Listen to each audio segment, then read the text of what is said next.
Once again, joining us, Indiana, after the 82-53 loss to St. Mary's. With us in the post-game press conference is head coach Mike Woodson, along with student athletes Jordan Geronimo and Trace Jackson Davis. Coach, will begin with an opening statement from you. Well, you got to give St. Mary's a lot of credit. I have nothing but love and respect for Coach Bennett. I thought his team really competed at a much higher level than we did tonight, and just means we got to go back and get busy this summer and get better. But it was a great run for our ball club this season, getting back into the big dance, and now we gotta build on it for the future. That's what it's all about at this point. Right here in front. Dustin DePierac, Bloomington Herald-Times. Trace, Jordan, obviously you guys, we asked a whole bunch of questions yesterday about travel and tired legs and everything like that. Obviously at the time you didn't want to talk too much about that, but after having been out there really experiencing it, did you guys notice a difference in your legs and your stamina once you were actually out there? I feel like we started off pretty good, pretty solid. Then towards the middle of the game, they started hitting shots. We weren't up on ball screens. I don't think it had anything to do with legs. I mean, obviously when you start playing a lot of minutes, you get tired regardless. But I just think that overall they were a sharper team than us today. They hit their shots, they ran their offense, and yeah, they're overall a better team. Yeah, Kevin Brockway, CNHI Indiana. Trace, this is going to be another off season where you're going to have to make decisions about your future. What will be your timetable in that regard, and what are going to be some of the factors in terms of whether to return or go elsewhere? I'm not really worried about that right now. Right now, I'm just going to worry about just being with my teammates, just being in the moment. I'll talk to Coach Woodson like I did last offseason, and then we'll go from there. So preparation and everything that I do, but I'll have a plan and set, but there's no timetable right now. Zach Osterman, Indianapolis Star. I guess for Trace or Jordan, either one, but Trace talked about they kind of started hitting some shots and things just maybe weren't sharp defensively. Just, I guess, what was it that you felt you couldn't get sharp again, that you couldn't just kind of find? Because you guys have been good at kind of adjusting to runs, particularly in the last few weeks, adjusting to teams' runs. What wasn't sharpening back up defensively, I guess? I think just overall it was our defense. We've been really, really good on the defensive end of the floor, and tonight we just didn't have it. We didn't have that spark. I mean, we're letting guys dribble drive past us, screen and rolls, open layups, and just not being tough at the rim. It was just stuff of that nature where we make it hard for teams, and tonight they really dictated to us, and we didn't punch back. Jim Coyle, Indiana Sports Beat. Jordan, you were a big part of the last few games for Indiana this year. What have you gained going forward that you can use? I just gained, I guess, a lot of confidence in myself, just knowing that I'm able to provide and help my team win. And just being able to work with my team is always a good experience, and it was a good experience. Trace, Tom Bruce, Sports Illustrated Indiana. I know it's just a 40-minute game, but can you talk to how well they played against you guys, though, too? Yeah, I mean, I bet you that they started scouting us right when they saw when they were playing. We had a game to worry about it with Wyoming, so I think that they had a really, really good game plan going in. They doubled. They came from the backside in the post. They watched my spin-offs, and then we couldn't hit anything, and they were making their shots. So they had an excellent game plan, and they executed it very well. So it's props to them because they deserve to win that game. Gracie Barr inside the hall. Coach Woodson, Coach Bennett said that he knows you won't use it as an excuse, but that you guys were dealt a really tough situation. Can you just speak to how proud you are of these guys in this last week, given the situation? Again, I've never been a coach. You know, you guys don't know me that well. I've never been a coach that makes excuses.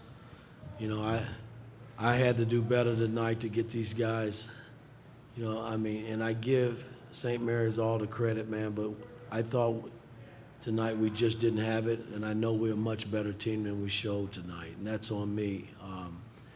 But traveling had nothing to do with it. I mean, it's what it is, man. We're happy to be in the big dance and getting this opportunity. So, you know, I can't point the finger at that. I thought that they were the better team tonight, man, because we were a step slow in everything we wanted to do from a defensive standpoint. Andy Dekoff, Portland Tribune. My question's for Coach Woodson. As the first season wraps up, it may be a little too soon to have enough context on it, but what are your reflections just after your first full season now being at Indiana? No, it was great to come back, man. I mean, my AD, Scott Dawson, giving me an opportunity to take this job on meant a great deal to me and my family and all the people that have supported me all these years at Indiana and just around the country, man. It was great. But it was all about these players, man. I mean, they made a commitment to let me coach them. And that meant more to me than anything, because going in blindly like I did, that wasn't the case. And, there was a lot of damage control that had to be done to get these guys on board, to give me an opportunity.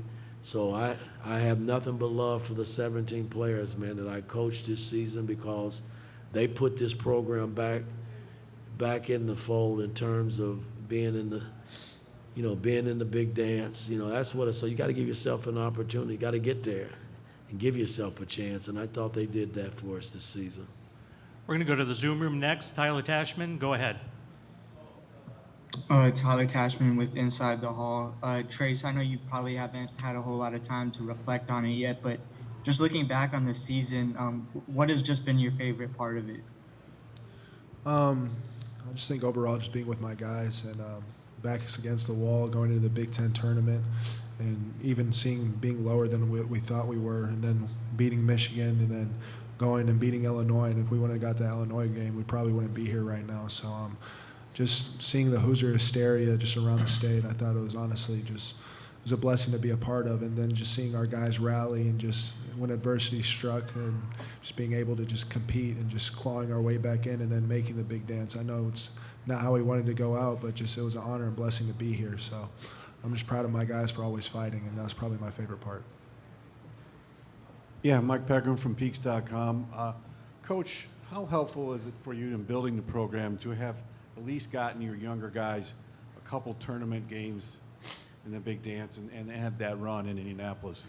Well, it's huge. Moving forward, it's big time, because it gives them an opportunity to taste it and feel what it's really like. I mean, if you never get an opportunity to taste March Madness, man, it's not a good feeling. I'll tell you that.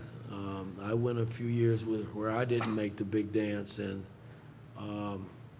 it's a long summer. It's like relating to NBA playoff basketball. If you never give your team an opportunity to get in the playoffs, they'll never know what it feels like. And now these guys, they have a feel. They got this summer to go and work on things that can make them better as ball players and make us better as a team when they come back. So it's a lot of positive making the big dance this year for our program. And Zach Osterman, Indianapolis Star. Mike, I guess to follow on from that, you've talked a couple times about pivoting these guys toward the offseason. What are maybe 2 or 3 things you really want them to hold tight to this offseason, things they might have learned from this season, ways that they can get better, things they can sort of build off of this year? Well, again, a lot of it is, they're going to have to take the offseason, and I'm going to make every player watch every game that was played this year by the Hoosiers. And that's one way you go back and reflect and you learn. And I'll sit down and I'll have a program in place along with my trainer and Cliff, our strength coach, in terms of things I think that they need to work on to get better. I mean, that's how it's normally done. It's how I've always done it in the past with teams that I've coached in the past. So these guys are young, man, and they got a lot to learn in terms of basketball and how I want to play and the style of play that I want. So it's going to be work in progress, but that's what we all signed up for, and it's, we just got to get through that process and get them better for next season. Last 2 questions will be here. Jeff Rabjohns, Peaks.com. Mike, this is for you. What are the 3 or 4 areas that you feel you guys need to be better as far as play on the court? Is it shooting? What 3 or 4 things would you pick? Well, shooting is a big part of it. I thought our defense carried us, guys, and we didn't shoot the ball extremely well this season. You guys know that. You watched us play. And we got to get better in that area. I'd be foolish to say we don't, because we do. And You know, we got to be better on the wings from a defensive standpoint. But you know, again, these are things that I got to go evaluate once I get back and sit with my coaching staff and just see where we are as a ball club and just start trying to piece it all back together for next season. Last question. Yeah, Coach Mike Schumann with the Daily Hoosier. You said you're going to have them go back and watch every game again. When they watch the games from these last 8 days, and specifically like the Illinois and the Michigan games, what do you think they can pull positive from those? What are you really proud of this team that they did in those games that really stood out and they can build on?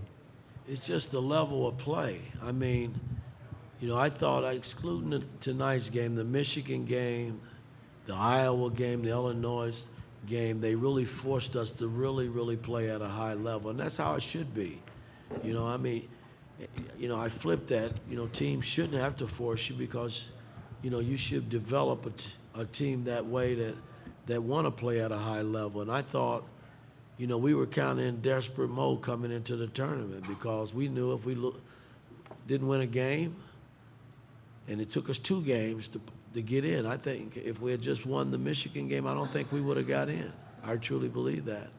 So, I mean, the pressure was really on this young team, and these guys stepped up and they did what they had to do to get us to this day. And so it's something to build on, man. It's all positive, I think, moving forward for our program, but we do have to get better. Gentlemen, appreciate your time. Thank you, and congratulations on a great season. Good job.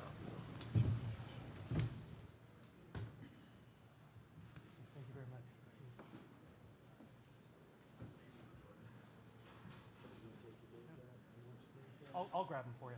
I'll give him to JD. So, hey, thank you very much. Coach, thank you very much.